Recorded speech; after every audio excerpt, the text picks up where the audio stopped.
Hi. So you went to the store and you bought your first cutting mat, your rotary blade, and your ruler, and you want to start quilting. But why did it take 3 hours to pick out 3 things? Well, I'm here to talk to you about those 3 things and break down some tips that I've learned along the way. I'm Angela Davis, and I am the 4 a.m. quilter. Stick with me, and I'm going to give you suggestions on how to use your cutting mat, what size cutting mat to use, and why are there 2 sides to a cutting mat? Come on, join me. Come on. So,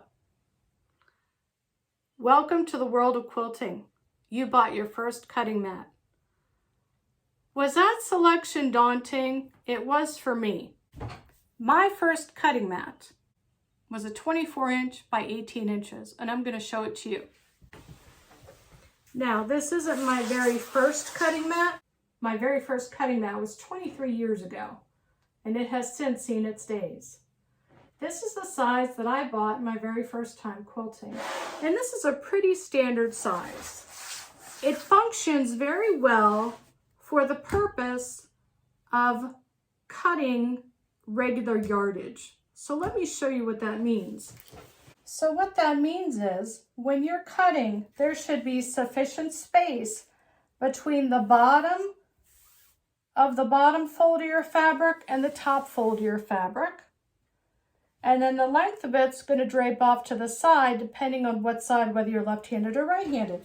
And you should be able to make a smooth cut with your ruler on top. This is a nice sufficient size to cut yardage. It's also a nice sufficient size for cutting fat quarters and fat eighths.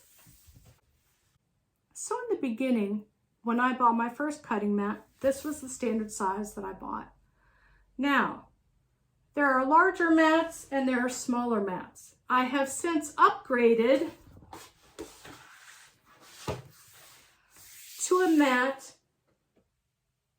that is 36 inches in width and 24 inches in depth. My other mat was literally half as big. Now, why did I upgrade? Because of the type of quilts that I make. I make large quilts. I make quilts for beds, I make quilts for throws, I make large quilts, so I make large cuts of fabric. Now, they also sell a smaller size that is 18 inches by 12 inches. And this is one example of one. And this one is dual purpose. This one has a handle, so you can hang it up. It also has an ironing board on the back. Now, I purchased this secondhand. I did not buy it new because I just felt as though I didn't need one. But the opportunity came along for me to buy one. The cutting mat is still in very good shape. It has minor wear on it, but I was really interested in this side. Now, normally I would use my regular ironing board, but since then I use a TV tray and I put this right next to my sewing table with my iron so that as soon as I'm finished with a seam, I can iron it and I don't have to go to my ironing board. Now they also sell this size without the iron mat on the back. They also sell craft size mats like this one. I purchased this, I believe, at like a dollar store. This one I believe is 12 inches square. And this is great for crafting or for traveling. And you know you're going to be doing smaller cuts of fabric, going on a weekend away, that sort of thing. It's nice for travel size. Here's the other thing. The manufacturers have different types of grids on the mat. Now the basic grid is 1-inch blocks by 1-inch blocks, okay? And those are subdivided into 1/4 inches because they provide a need to the quilter and the crafter. They've done the research. But they also have mats with specialized grids depending on the type of quilting that you do. If you do a lot of circular dimensions, such as Dresden plates, grandmother's fan, drunkard's path, you're going to want more of these angles. My mat has obviously the 90-degree angle, which is the square, the quarter square, but it also has the 30-degree line, the 45-degree line, and the 60-degree line. And all of those lines are here to help you cut.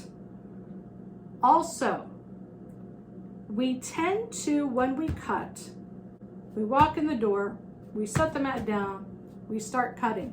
Happy, happy, happy.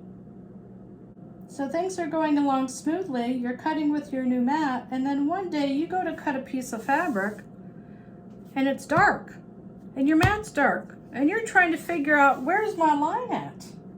Where am I supposed to cut? Well, the manufacturer took care of that for you. That's why they gave you two sides to the mat.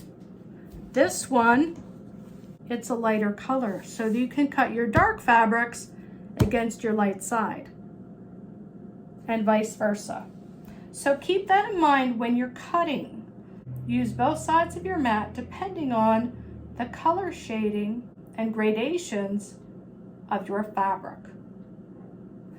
Remember, the manufacturer thought of it for you. They wanted to make sure that your cutting station was stress-free. So, why do I have 4 different mats? Did I go out and buy all 4 mats at one time? The answer is no. I purchased my first cutting mat in 1999, and that was this size.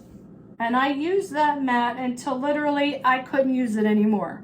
And I only used one side of it, and it was a mess. And I'm here to tell you, learn from my mistakes. Turn the mat over. Every time you start a project, flip that mat over. Cut all the dark colors on the light side, cut all the light colors on the dark side. This way your mat will wear evenly. How to clean your mat? Buy 1 microfiber cloth and designate it cutting mat only. You can dampen it lightly with mild soap, such as a drop of dish soap, a drop. Lightly wipe off the surface and lightly dry it again. Do not saturate it. Lightly dampen the cloth, very mild soap. Do it as needed. But for general all-purpose everyday cleaning after each use, wipe it off with that microfiber cloth to get off the dust and the cotton fibers that actually accumulate on your mat. It will give you a better cutting experience. How do you store your mat? Well, it comes with a little hole here so that you can hang it on the wall on a peg hook.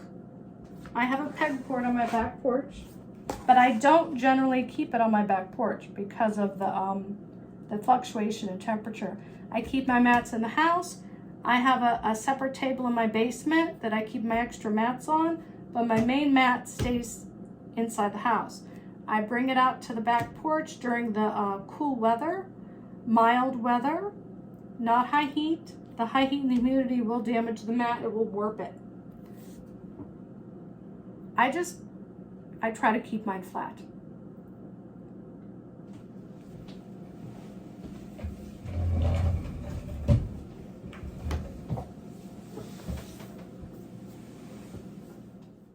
I hope you enjoyed watching this video about cutting mats as much as I enjoyed making it. If you like this video, you know what to do. Give it a thumbs up, subscribe.